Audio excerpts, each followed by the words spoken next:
Nous allons maintenant faire la partie A et la partie B de l'exercice 1.22 qui se trouve à la page 28 de votre livre de chimie. Dans cet exercice, on vous demande de trouver le nombre de moles de composés pour chacun des échantillons qui vous est donné. Alors, on a ici, à la question A, 100,0 g de Fe2O3. On cherche à trouver le nombre de moles. On se rappelle que le nombre de moles, c'est la masse de la substance divisée par la masse molaire.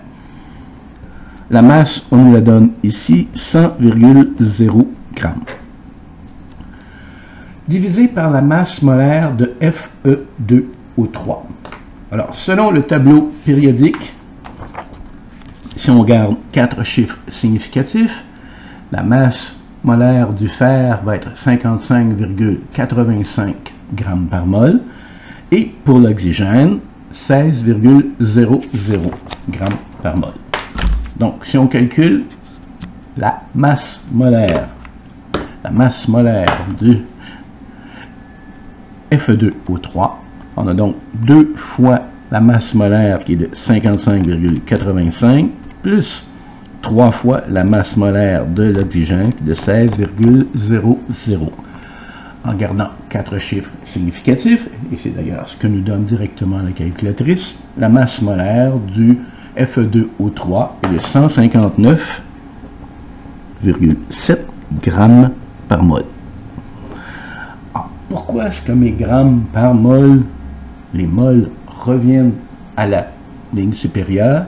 Quand on essaie de garder les calculs sur seulement 2 lignes, quand on a quelque chose qui est divisé, qui ferait une 3e ligne, ça remonte en haut. Les grammes se simplifient. Qu'est-ce qu'on a ici? Des moles. Alors, c'est ce qu'on cherche. Alors, le calcul, 100,0 divisé par 159,7. Et ça nous donne 0,626174,076. Combien de chiffres significatifs doit donc conserver? 100,0, il y a 4 chiffres significatifs. 159,7, il y en a 4 également. Il faut donc en conserver 4. Le premier 0 n'est pas significatif. 6, 2, 6, 1. Il faut donc couper après le 1. Le chiffre qui suit le 1 est un 7. Donc, on augmente le 1 de 1 unité. Alors, la réponse va être 0,6262 moles. Alors, le nombre de moles de Fe2O3 qui correspond à 100,0 g de Fe2O3, 0,6262. Raisonnement similaire pour 1,50 g de CH3COOH. Le nombre de moles, la masse divisé par la masse molaire.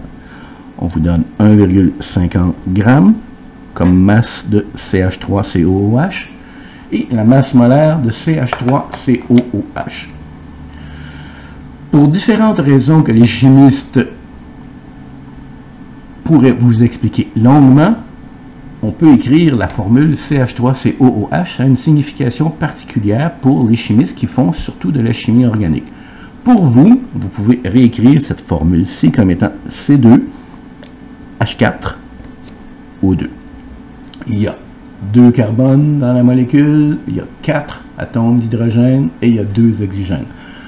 Alors, en utilisant les masses molaires du tableau périodique arrondi à 4 chiffres significatifs, on va faire le calcul pour C2H4O2. Il y a 2 carbones. Il y a 2 carbones dont la masse molaire est de 12,01 g par mol.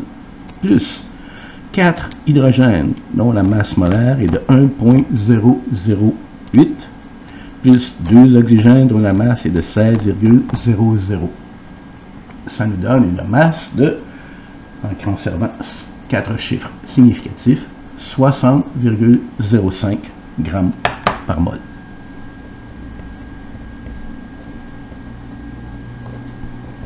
Les grammes se simplifient, ce qui va vous rester, ce sont les moles, et 1,50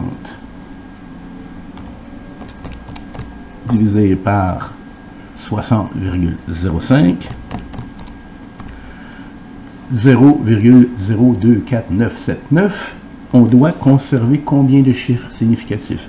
1,50, il y a 3 chiffres significatifs. 60,05, il y en a 4. Il faut en conserver 3. Les deux premiers zéros ne sont pas significatifs. 2, 4, 9. Il faut couper après le 9.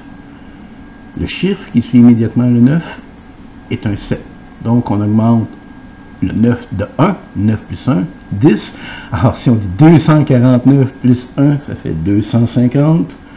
Ici, on va avoir un nombre de moles de 0,0250 pour conserver 3 chiffres significatifs.